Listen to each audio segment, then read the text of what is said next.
Alright, so we just checked our bricks, which is basically the percentage sugar of our wine, using our hydrometer, and it turns out we're approaching the halfway point of fermentation. So we're going to make our second nutrient addition now. I've already taken the liberty of mixing it up into a little bit of juice, so now I'm just going to add that to the wine. This is going to make sure that our little yeast friends have everything they need to survive and have a happy, healthy fermentation. Alright, so we're here racking from our 6-gallon carboy down into our 5-gallon carboy. We're doing this primarily because there's a lot of headspace in our 6-gallon carboy, and we don't want to expose our white wine to too much oxygen. Now this is sort of a tricky process because you want to get some of the lees so that we can do Surly's aging. You want to get the cloudy lees, or fluffy lees as we call it, and not get the gross lees. And what you can do, can you zoom in?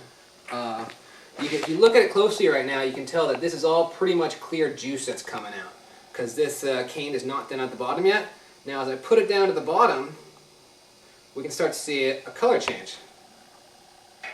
And yeah, now you can see a little chunk. And so that was the stuff, that was the fluffy lees, and that's good. We'll go ahead and take that at this point. So we just saw our fluffy lees. We're just going to leave our cane like that and just let it go.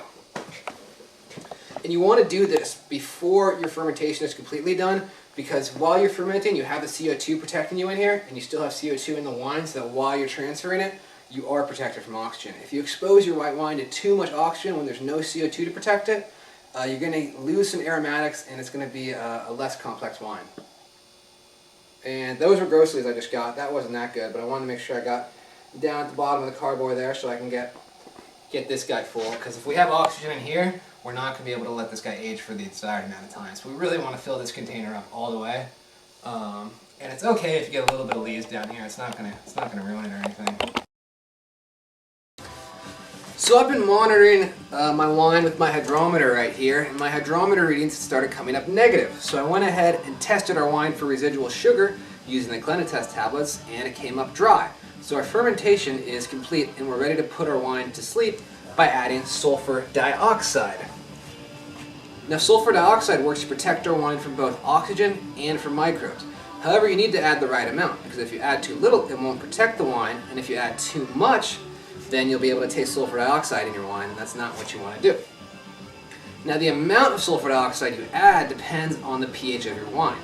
Our wine right here has a pH of 3.45. If you added more or less acid to your wine, then your pH will most likely be different. Even if you added the same amount of acid to your wine, your pH will likely be different. So if you have access to a pH meter, it might be a good idea to measure your pH and see where you stand compared to us. If you're different, then you might want to learn about adding SO2. There's a good guide for this at moreflavored.com. But basically, if your pH is lower, you're going to add less SO2, and if it's higher, you're going to add more SO2. If you don't have a pH maker, you're probably safe guessing that your pH is in the same range as ours, and you can add approximately the same amount. Now with a pH of 3.45, we want to add between 30 to 40 parts per million of SO2 to protect our wine. Now that equates to adding about 1.16 grams of SO2, which I've already measured out right here, to this 5 gallons of wine. Another popular method with home winemakers for adding SO2 to wines is these little Candon tablets. Each Candon tablet adds 75 parts per million of SO2 to 1 gallon of wine. So our 1.16 grams of effervescent SO2 here is going to equal out to about 2.5 of these tablets. I don't really like them that much because you got to crush them up and mix them into the wine. Whereas with the effervescence packets, this is what it looks like when you buy it. Right here, you just, as long as you have a scale, you just measure out the amount you need, and then you go ahead and dump it into the wine. So that's what I'm going to do right now. Just going to go ahead and dump it in, and it's going to bubble, and got to make sure you get it all in there. It's sort of a detail of the operation that's pretty important, since we're working at quantities like grams.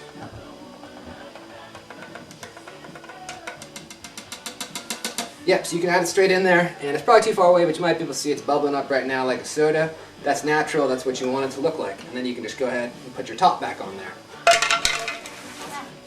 So now that we've got our wine protected, we're ready to start doing what's called lees stirring. When we lees stir, what we're trying to do is bring up the sediment that's down on the bottom and re-suspend it into the wine. What that's going to do is the wine's going to absorb flavors from the lees, adding complexity to the wine. Not all white wines would you do this with, but it's pretty common in Chardonnay. Now to do lees stirring, I just like to take this siphoning tube here because I have it around and it's easy. There's some other tools you can buy for doing this, but I really think you're fine with this. And you basically got two goals. One is to suspend the lees up into the wine. Two is to avoid exposing the wine to oxygen. So you want to go ahead and get this in there and start just stirring it up from the bottom. You're trying to kick it up right now. If I had somebody else down here, I'd be zooming up on it. Maybe we'll film this again later so you can see that there really is a bunch of clouds of leaves right now on the bottom. And I am actually pulling it up kind of with the bottom of my siphoning wand. And so now I have a very cloudy wine here. And yeah, you just want to go ahead and, you need to be gentle, but you also want to make sure that you get your lees all the way up there. You don't, however, want to overflow your wine like I'm risking doing here. So I've sort of pushed this wine to the limit. So I'll go ahead and pull out my cane right now, and that'll be good. Yeah, I overflowed a little bit. If you wait a little while after you add your SO2, then you don't have to worry about it fizzing up like this, and you probably won't have that problem.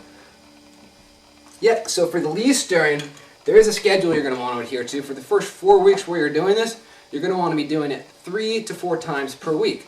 For the next 4 weeks you're going to be doing it, you only need to do it about 1 time per week. And yeah, you can just see it. All the lees is up, suspended in the wine. That's going to be adding flavor and complexity. We'll later settle the lees out and we'll actually add an agent called bentonite, and that'll make it look more clear like you'd expect a Chardonnay to look like. But really, trust me, when this goes into bottles, it won't be this color, and you'll see that. So we've been lees stirring for the past 2 months, and today with the help of Ronnie and Mac, we're ready to find our White Salmon Vineyards Chardonnay.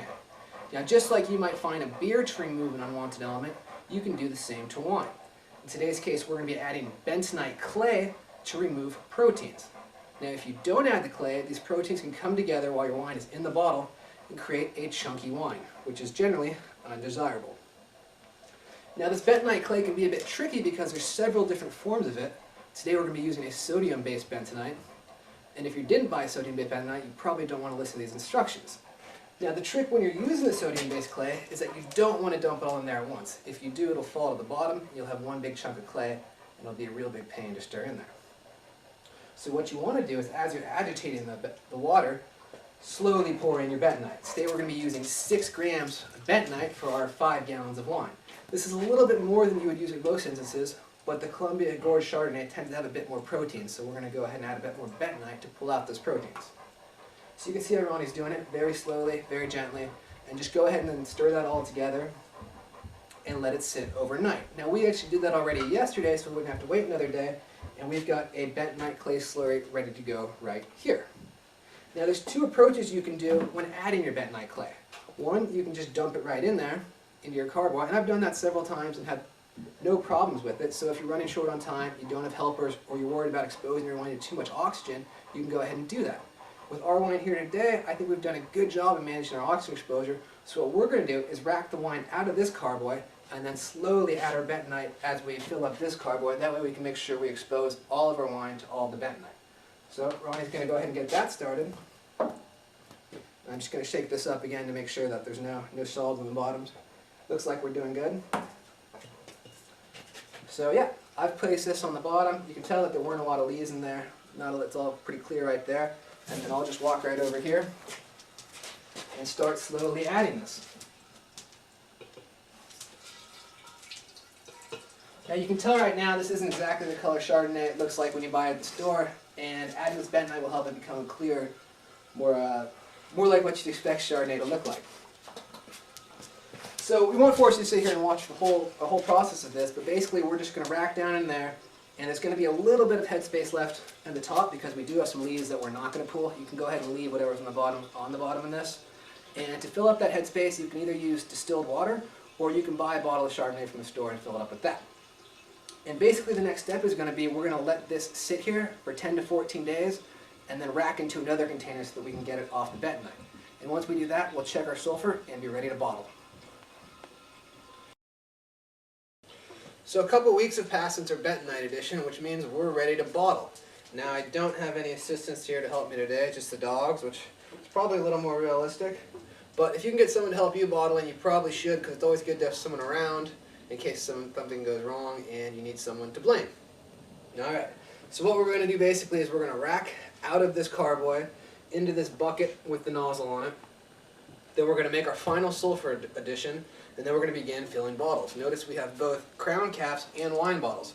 That's because you can age white wine in both beer bottles and wine bottles the same. Because you're not going to let it sit around for 10 years like you might a red wine, the oxidation rate of the cork doesn't really matter. So you can go ahead and use a crown cap because it's cheaper and easier. But we'll get to that in a second. So now let's start siphoning. Try to make this rack as clean as possible. Elevate the carboy a day or two in advance and monitor closely to make sure you're not pulling up any lees. Okay, so now we're done siphoning. So you can see that I have about exactly 4.5 gallons of bucket of liquid in my bucket with the nozzle on it. And we have less than 5 gallons for a couple of reasons. One, you saw that I took that last inch or so on the bottom and put it in a separate container. That's because generally you start grabbing some sediment for that last half inch, and I didn't want to have any sediment in my white wine. So yeah, I put that in a separate container, and I can either use that as talking wine for my other Chardonnays, or I can just bottle it separately, knowing that that sediment won't have a big impact on flavor, only aesthetics, so I can drink it myself. So what we're going to do now is we're going to add our last dosage of sulfur, because for two reasons. One, our first dosage didn't turn out to be enough, and secondly, that sulfur, when it reacts with the oxygen, dwindles over time, and so you want to make sure you have the right amount of sulfur before you put it in a bottle, because you won't have another chance to put in more sulfur. So I'm just going to go ahead and sprinkle that in there. This is effervescent sulfur, so I don't have to stir it in there. I just have to wait a minute or two for it to do its bubbling thing and get all spread out. After you finish bottling, try to wait at least 2 weeks before you begin enjoying the wine. From there, the wine will keep for up to and over 3 years, and we recommend that you space out your enjoyment of the wine over that time so that you can see how it changes. We hope you've had fun. Happy winemaking.